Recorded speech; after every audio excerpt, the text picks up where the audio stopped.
Fala, meu amigo, minha amiga, seja muito, mas muito bem-vindo a mais um editorial do nosso canal. Hoje, dia 3 de setembro, esse é o nosso almoço com política, né? O nosso editorial número 2 e já começa bombando. Você viu que ontem o Donald Trump andou dando um recadinho aí para o Maduro, né? Deu uma solapada aí num navio, 11 CPFs cancelados de traficantes. E hoje isso está dando muita repercussão, porque o Trump liberou essas imagens, liberou essas informações sobre esses ataques que aconteceram, e a gente precisa falar um pouco sobre o impacto que isso tem. Foi o início da operação militar do Donald Trump contra a Venezuela, e a gente precisa falar um pouquinho sobre isso.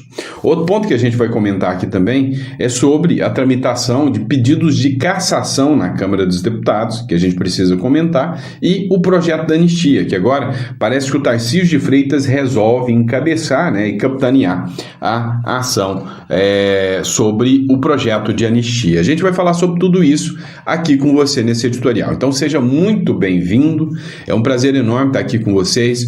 Se você busca um canal que traz informações sempre com seriedade, sempre buscando as melhores informações para estar trazendo para você, então não deixa de seguir a gente no canal. As informações aqui sempre são trazidas com máxima responsabilidade para você, tá bom? E sempre focando na política e geopolítica regional, principalmente aqui da América Latina, mas também do mundo. A gente sempre está trazendo notícias da Europa, Estados Unidos, Brasil, tudo isso para você ficar sempre muito bem atualizado. Se você quer um canal que traz informação de relevância, não esquece de se inscrever, né? Manda esse vídeo para sua sogra e fala, ó, assiste aí no final aí, ó, ele falou de você, tá? Mas, brincadeira à parte, vamos para cima porque tem muita informação. Primeira informação que eu quero trazer para vocês é matéria que eu trago agora do site G1 para vocês. Dá uma olhada. O governo Trump divulga as primeiras fotos de navios de guerra no Caribe. O governo dos Estados Unidos divulgou nesta terça-feira as primeiras imagens dos navios de guerra que enviou à América Latina, já situados no Mar do Caribe, perto da costa da Venezuela. As fotos mostram o navio de ataque anfíbio USS Iwo Jima e os navios de transporte USS Santo Antônio e USS Fort Lauderdale, com capacidade para transportar mísseis e canhões, né? Então vou colocar aqui para vocês, vou chegar mais próximo para que vocês possam ver, né, o arsenal gigantesco que o Donald Trump, né, divulgou hoje, né, para mandar um recadinho claro aí à turma da Venezuela, né? Parece que fizeram um ensaio fotográfico só para mostrar a força do poderio bélico norte-americano. Por que o Trump está fazendo isso, né? Qual que é a ideia do Trump de ficar mostrando a força bélica, o poderio bélico? É uma medida prática, né? Quando você faz ataques, existem dois ataques contra o inimigo. O primeiro ataque é o físico, ou seja, é bomba, tiro, porrada e bomba, colocar para ferrar mesmo. Esse é o primeiro ponto. O segundo ponto é o psicológico. Com, né, o Maduro fazendo investidas, falando a vice-presidente de que os Estados Unidos serão aniquilados, isso seria para causar dois motivos, né? Ou para causar terror psicológico no inimigo, que aqui nesse caso não se aplica. Você acha que o Donald Trump está com um pinguinho de medo do exército venezuelano? Claro que não. Então, já que não é para causar terror aos Estados Unidos, por que o Maduro fica fazendo essas bravatas de que vão eliminar os Estados Unidos, vão acabar com os Estados Unidos? Qual é o motivo? É simples. Comoção interna. Trazer para o Maduro a figura do nacionalista, do patriota, defensor da pátria. Porque se o Donald Trump estiver fazendo bravata e não entrar para chutar o traseiro do Maduro, o Maduro sai como um grande herói que enfrentou os Yankees. É a mesma coisa que o Lula está fazendo aqui, tá? O Lula quer pagar para os eleitores dele como o único presidente que enfrenta o Trump, né? No ponto econômico, né? É a mesma coisa que o Lula está fazendo. Até parece mais o Lula e o Maduro, né? Se é que você me entende. Agora, o Donald Trump, por seu lado, ele quis mostrar mais força ainda. Foi onde? Um navio com drogas que saiu da Venezuela, indo em direção aos Estados Unidos, foi interceptado. Tá, mas não foi qualquer interceptaçãozinha. Foi míssil mesmo, foi pou, pou, e 11 CPFs cancelados. Foi o que aconteceu. O Donald Trump poderia só ter interceptado, dado um tiro de alerta, falando, ô filho, para aí, quero pegar as drogas. Como aconteceu? Na operação conjunta dos Estados Unidos com o Equador, eles apreenderam um navio de drogas com mais de meia tonelada, mais de 1 tonelada, não sei. Sei que foram 700 milhões de dólares em drogas que foram apreendidas, ninguém morreu, nenhum CPF cancelado. Dessa vez, uma embarcação menor, com menos poder bélico, o Trump poderia ter falado, ô, para aí, nós vamos apreender as drogas. Não, o Trump só... Pum. Por quê? Porque ele quis mandar um recado claro para o Maduro.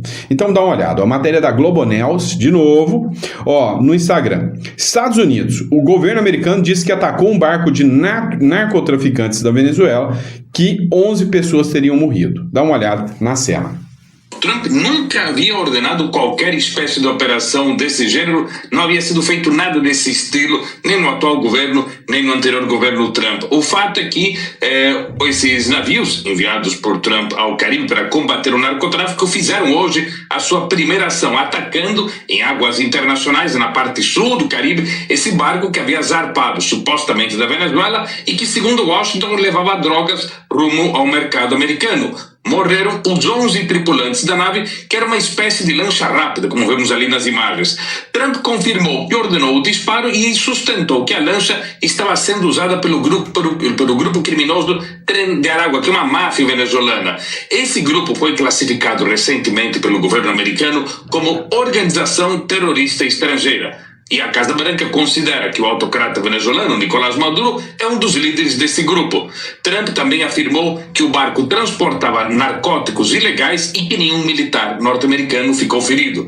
O secretário de Estado, Marco Rubio, reforçou nas redes que se tratou de uma ação letal contra uma embarcação de narcos que partiu da Venezuela. Há vários dias, uma pequena frota dos Estados Unidos está no Caribe com a missão oficial de combater o tráfico de drogas, tráfico que parte desde a Colômbia e a Venezuela e atravessa o Caribe rumo ao litoral sul dos Estados Unidos. Recentemente, a Casa Branca anunciou o aumento da recompensa que oferece por informações que levem à captura de Maduro de 25 milhões de dólares antes e para os atuais 50 milhões de dólares, isto é, dobrou a recompensa. Na semana passada, Maduro ordenou a mobilização das Forças Armadas e das milícias bolivarianas para enfrentar uma eventual ação militar americana. Maduro declarou ontem que a região enfrenta, abre aspas, a maior ameaça em 100 anos, fecha aspas, e alertou, abre aspas, se a Venezuela for agredida, nós declararemos luta armada, fecha aspas. Trump nunca havia ordenado E o que o Trump está querendo, literalmente, é que a Venezuela dê o primeiro passo com o exército venezuelano contra o exército americano. Assim, tá o ambiente perfeito, o adubo perfeito, né, para crescer ali dentro o exército americano e retirar o Maduro. Então, vamos lá. Matéria do CNN Política aqui. Ataque a suposto navio de drogas da Venezuela matou 11 terroristas, diz Donald Trump. Olha só essa imagem, né? É um barquinho, gente. Não é um cargueiro de guerra. É um barquinho. E aí tá lá carregado de droga, tá lá a farinha lá dentro, né? Você vê os sacos de farinha lá dentro. De repente, olha isso. Bum, acabou. 11 CPFs cancelados, tá?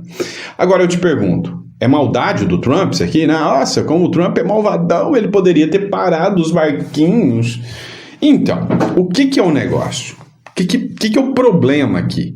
É que o Trump, ele quis dar um recado claro. Se você é um narcoterrorista alinhado ao Maduro, eu não quero conversar com você mais. Você vai pro fundo do mar. Se você resolver passar voando ou de barquinho, nós sabemos que você é terrorista e vamos afundar você. O Maduro acusa os Estados Unidos de iniciar uma ofensiva para roubar o petróleo da Venezuela. Aí já começou com um discurso que a esquerda sempre utilizou, não, mas é para roubar o nosso petróleo, não, mas vão pegar o nosso petróleo, querem roubar o nosso petróleo e tal. Pois é um discurso que a esquerda sempre utilizou, o imperialismo yankee, norte-americano, quer roubar o petróleo, né, dos americanos, é isso que eles querem. Olha, a verdade é que esse discurso pode ter sentido. Tem muito petróleo na Venezuela? Tem. Agora, uma coisa é certa. O problema é que o Trump entende, hoje, no momento que o mundo vive, que a qualquer momento pode estourar uma guerra. E aí, o que ele não quer é aliados da China e da Rússia aqui dentro, como no Brasil e como na Venezuela e como na Colômbia. O Trump vai fazer de tudo para mudar o cenário político aqui na nossa região. Ó, o Emmanuel Rincon fez uma publicação, o ditador Nicolás Maduro apareceu e deu uma declaração depois dos ataques às suas embarcações por Donald Trump. Olha só o que ele diz. Quien les está montando lo que se llama un aplique, quien los persigue es la mafia de Miami. Quem está nos perseguindo é a máfia de Miami, Marco Rubio. De la Casa Blanca y del Departamento de Estado, que le quiere manchar de sangre las manos al apellido Donald Trump, al apellido Trump. Ellos con sus narrativas, con sus manipulaciones, con sus mentiras, y nosotros con nuestra verdad profunda. Y nuestra verdad es que el pueblo de Venezuela está unido, quiere paz y va a tener paz. Hágase la paz. Y la paz se hizo. Así que hoy, martes 2 de septiembre... Então, o que ele falou aqui? Ele falou, olha, quem hoje é o grande mal, o grande assassino, é o Marco Rubio. O Marco Rubio vai manchar de sangue, né, o sobrenome Trump. Ou seja, a culpa tudo é do Marco Rubio, que é um grande traficante terrorista que faz isso de dentro da Casa Branca e que vai manchar de sangue o apelido, né, o apelido, né, de Donald Trump, ou seja, o sobrenome Donald Trump. Olha, não é assim que funciona, né? Não adianta o Maduro ficar fazendo bravata, que para os Estados Unidos, para o Trump atual, o jogo é diferente. O Trump de 2017... né, que saiu em 2017, era outro Trump, né? Era outro Trump. O Trump de agora, ele entendeu que esse negocinho de 4 linhas de Constituição, que esse negocinho de, eu tenho que convencer a esquerda democraticamente que eles têm que me respeitar no meu discurso da direita. Esse discursinho já não serve mais. Pro Trump, não. E aí veio, né? Mais uma, né? Passaram o peru no Maduro agora, né? O trocadilhozinho besta, né? Mas o Peru declara o Cartel de Los Soles como organização terrorista, enquanto Petro segue defendendo a Maduro, né? Matéria do Lea Lengua, tá? Olha, me chamou a atenção isso aqui. O Peru que não é bobo nem nada, o Peru que não faz glu-glu, né? Aqui, na verdade, ele não é besta, mas nem um pouquinho. Ele entendeu o seguinte, sou eu que vou entrar nessa briga contra o Trump para defender o Maduro? Tô fora. Não sou eu que vou entrar nessa. Então, nós já temos Argentina, Paraguai, Equador, agora a Bolívia, todos declarando, né? Tem também a Guiana, todos declarando o Trem de Aragua, o Cartel de Los Soles, todos como grupos terroristas, tá? Então, a situação não está ficando nada fácil para o Maduro. Vamos falar agora de anistia, tá, pessoal? Esse assunto é muito importante, a gente vai bater um pouco papo sobre anistia. O Paulo Figueiredo, ele fez uma matéria, né? Ele fez um vídeo no seu canal do YouTube, tá? E aí ele disse o seguinte, dos Estados Unidos, o Paulo Figueiredo avisa que a anistia limitada seria perda de tempo. O blogueiro bolsonarista, agora é blogueiro de novo, né? Você tem que decidir. Ou é blogueiro, ou é jornalista, ou é estrategista, né? Eu não sei. O blogueiro bolsonarista Paulo Figueiredo, foragido da justiça brasileira e atualmente residindo nos Estados Unidos, usou suas redes sociais nesta terça-feira para se manifestar sobre a discussão da anistia para os envolvidos nos atos extremistas do 8 de janeiro. Em publicação no X, antigo Twitter. Eu não posso elogiar, né? Eu acabei de elogiar o Metrópole, vem um Metrópole Petrópolis com uma matéria mequetrefe dessa aqui, né? Qualquer coisa que não seja isso é perda de tempo e não conta com o nosso apoio. As pedradas dos Estados Unidos, portanto, continuarão vindo. Grato, escreveu o Paulo Figueiredo. O que o Paulo Figueiredo quis dizer aqui? Começou uma movimentação e uma articulação agora que está dando força ao projeto da anistia do Tarcísio de Freitas. Tarcísio de Freitas. E aí o Tarcísio de Freitas resolveu vestir a camisa pela anistia ao Bolsonaro e aos presos do 8 de janeiro. E aí, agora, a imprensa está falando que a anistia é plausível. Por quê? Porque o Tarcísio é quem está articulando essa anistia. O que me dá a impressão de que eles querem que o Tarcísio consiga essa anistia, para dar uma amenizada. Ficou feio demais o que o STF está fazendo. Sabe, até democratas já estão falando, não, ficou feio, tá difícil da gente segurar a nossa narrativa, não tá dando mais para segurar a nossa narrativa. Então até eles estão mudando aí, né, a regra do jogo um pouquinho e estão falando, não dá mais para a gente continuar com esse discurso, não convence mais, tá? E aí veio o Hugo Mota e disse o seguinte, e detalhe, o Tarcísio tá com o Centrão para pressionar a anistia, tá? Não é com a direita só, não. Após pressão do Centrão, o Mota já admite debater por anistia após o julgamento do Bolsonaro. Matéria do Infomoney, tá? Após a reunião com líderes, o presidente da Câmara dos Deputados, Hugo Mota, reconheceu o aumento da pressão sobre a eventual votação do projeto de lei que anistia os envolvidos do 8 de janeiro, com possível favorecimento ao ex-presidente Jair Bolsonaro. Abre aspas. Os líderes estão cobrando, estamos avaliando e temos que conversar mais, disse Mota. Aumentou o número de líderes pedindo. O movimento a favor do texto cresceu com a articulação do governador de São Paulo, Tarcísio de Freitas. Então, todos atribuindo, né, esse aumento do pedido de anistia ao Tarcísio de Freitas. Mas o Hugo Mota é um pêndulo, sei lá, né? Assim, ele balança, né? Aqueles bonecos de posto, né? Bonecão do posto, tá maluco, tá doidão. Aqueles que fica assim, balançando para um lado para o outro. Porque na mesma hora que ele fala uma coisa, ele volta atrás. Eu nunca vi um presidente da Câmara tão perdido quanto o Hugo Mota.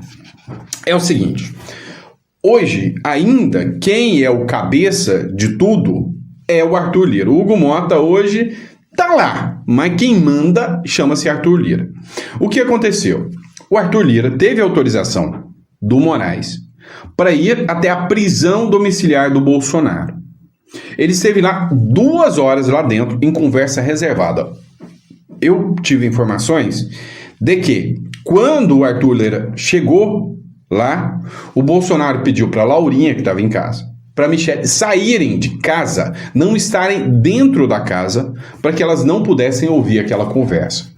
Motivo? São várias hipóteses. Pode ser que o próprio Bolsonaro diga, olha, pode ser que essa vinda do Arthur Lira aqui seja reconhecida como mais um atentado à democracia, eu quero vocês longe daqui. Né? Quero vocês longe daqui. Ou, não, o que temos para falar aqui não é bom que você saiba. Então, o que se tem hoje de argumentos que rolam nos bastidores do Congresso é de que o Arthur Lira veio porque o Arthur Lira seria um representante do sistema, veio com uma proposta para o Bolsonaro, um plano para o Bolsonaro. E aí você vai ficar bravo comigo agora, mas não sou eu que estou falando que é isso, eu estou falando o que eu ouvi, eu estou repassando, estou fazendo um telefone sem fio aqui, tá? O que aconteceu? O Arthur Lira chegou até o Bolsonaro e fez uma proposta do sistema, ficou lá 2 horas e saiu. Ninguém sabe o que aconteceu. Ninguém sabe ao certo se foi uma proposta para o Bolsonaro, se o Bolsonaro aceita, não aceita. Mas nos bastidores já está circulando aí que teve uma proposta do Arthur Lira para que o Bolsonaro já assumisse logo que o Tarcísio de Freitas será o candidato. Que o Tarcísio de Freitas articularia a anistia para tirar o Bolsonaro da cadeia, porém sem elegibilidade. Tarcísio de Freitas articularia, conseguiria, junto ao Centrão, junto ao Hugo Mota, conseguir votar a anistia. O STF falaria, tá tudo bem. A anistia pegaria todo mundo, inclusive membros do STF, todo mundo, Acabava com tudo que aconteceu e todo mundo segue a vida bonitinho. O Bolsonaro solto, os presos do 8 de janeiro solto, o Moraes solto e o Tarcísio, presidente da República. Tem gente falando que o acordo foi esse e que talvez o acordo foi aceito pelo Bolsonaro, porque o Bolsonaro já está vendo o Tarcísio articular sobre a anistia, né? E tá fluindo, né? Esse processo sobre a anistia, né? Mas o Hugo Mota, vamos voltar aí. O Hugo Mota decide não colocar em pauta o projeto de anistia que perdoaria os envolvidos no ataque de 8 de janeiro de 2023, mesmo com o apoio da maioria dos líderes da oposição e do Centrão. Por quê? Porque está esperando primeiro, lembra da fala do Barroso? Não, primeiro a gente julga. Não se dá para anistiar quem ainda não foi julgado. Primeiro a gente julga. Deixa o Tarcísio ganhar o mérito e o louro da anistia. E depois disso, a gente anistia todo mundo e vida que segue sem problema nenhum. Ó, bora. Mais um que para mim, né, tá no mesmo balaio do Tarcísio. Caiado. Gosto dele? Gosto. Acho que ele é o presidente ideal? Não, mas ele poderia trazer uma coisa importante para o Brasil, que pelo menos é a segurança pública, né? Com a adesão de Caiado à frente do União, PP, a anistia de Bolsonaro já supera 350 votos, ou seja, Zema, Caiado, Tarcísio, todos os governadores entraram agora, articularam, querem a anistia do Bolsonaro, porém sem Bolsonaro presidente. Esse teria sido o acordo. Luiz Bassi, Tarcísio, e o mérito é do Tarcísio, que eles querem dar totalmente.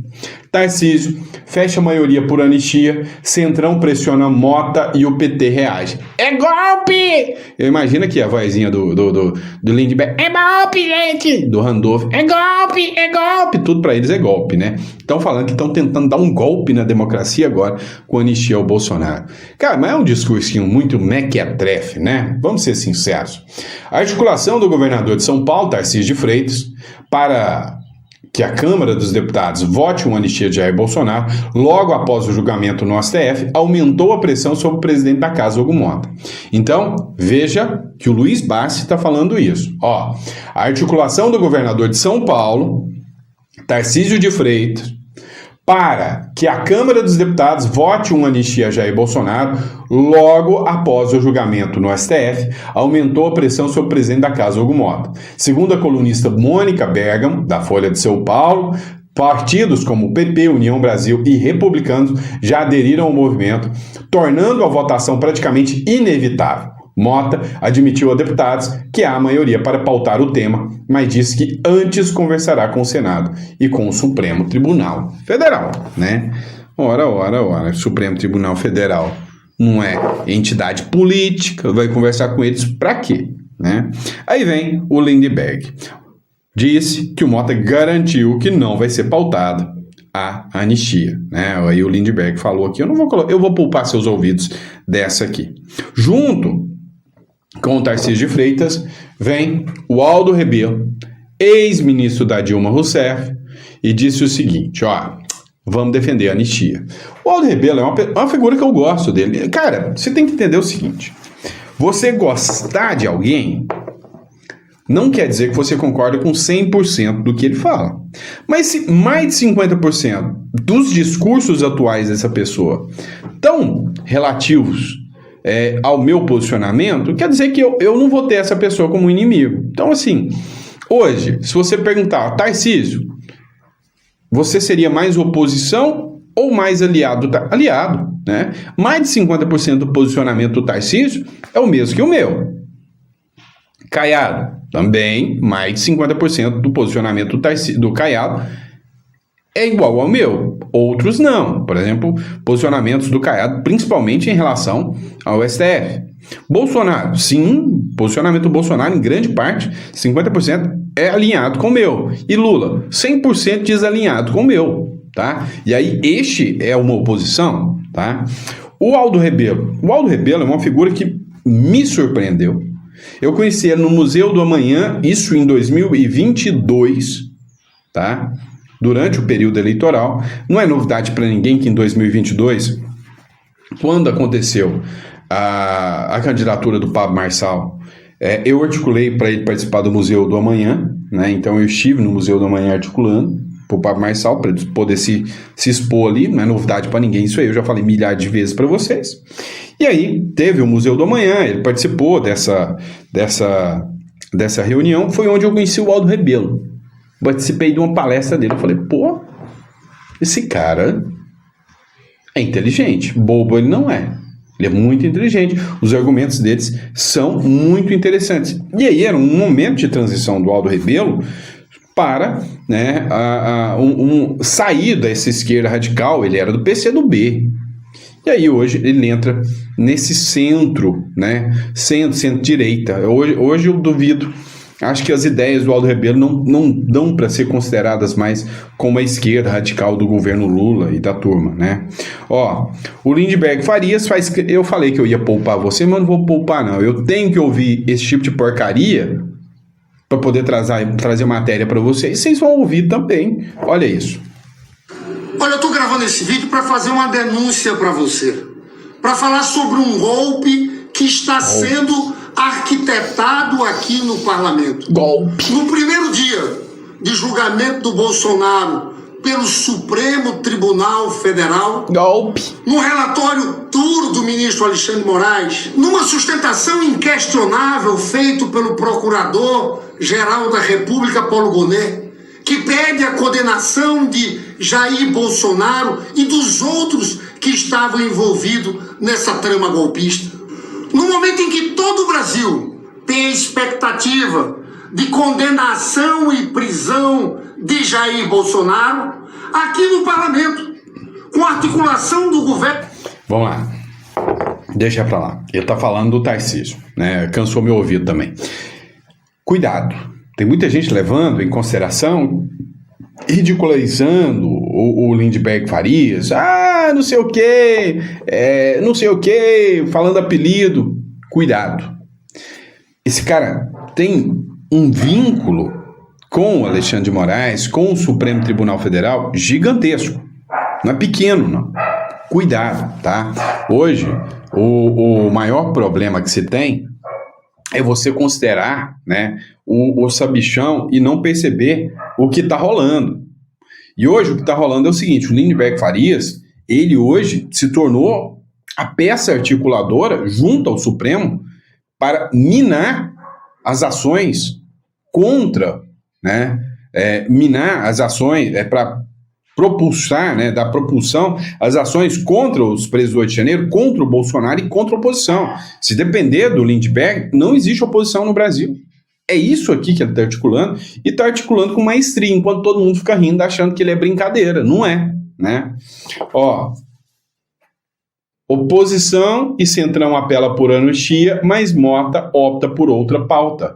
Quem está pressionando hoje é o Lindbergh Farias, e o Lindbergh Farias está tendo mais pressão do que a oposição, mais pressão do que o Centrão. O Mota está muito mais tendente à esquerda. O Mota é outro Pacheco.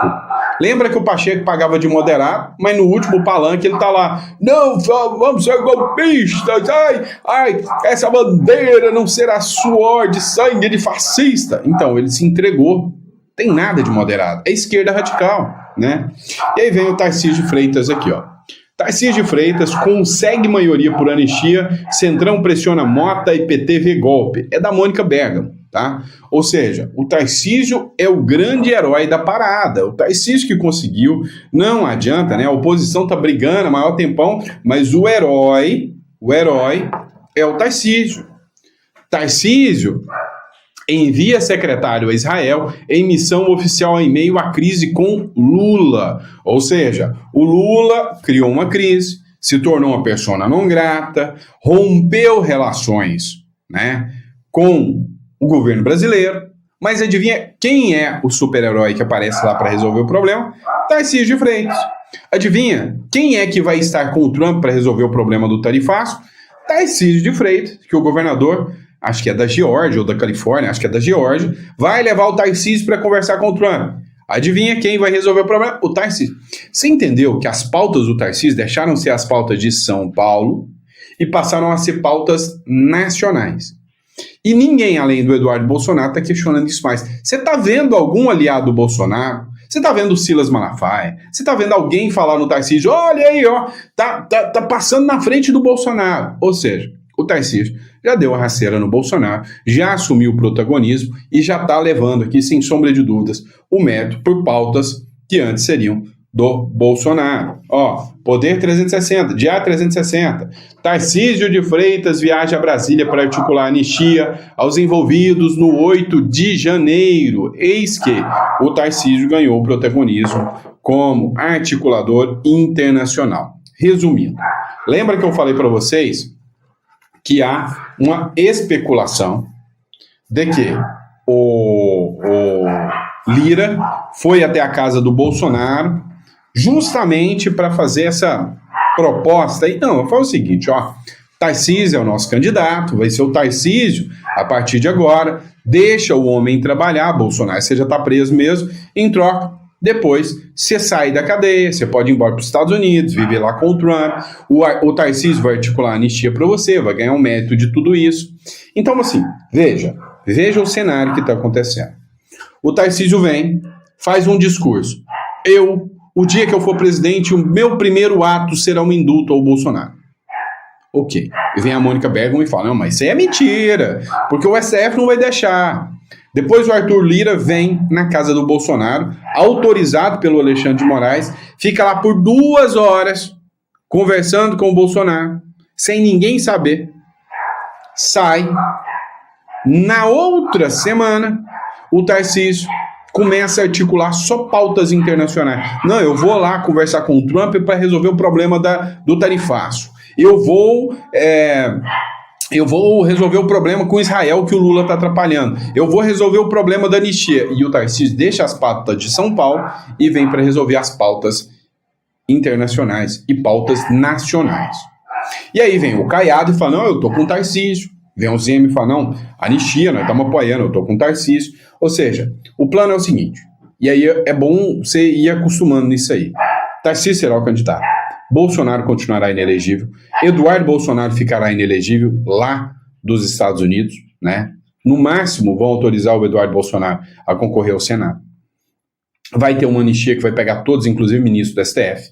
Com essa anistia eles vão tentar articular para que o Trump tire a lei Magnish, vão derrubar o discurso aí, contra o Moraes, de que o Moraes persegue todo mundo, e aí o Trump não vai bater no Tarcísio, porque o Tarcísio não é o Lula. O Tarcísio vai abrir o comércio com os Estados Unidos, com China, com todo mundo, então seria o grande pacificador, o Tarcísio de Freitas, e parece que o caminho que está andando é esse. Se eu acho ruim isso aí, sinceramente, cara, é o Lula que está no poder, né? Então qualquer coisa é melhor do que o Lula. Mas se eu acho que é o ambiente perfeito, não é não. Mas já é melhor do que nada.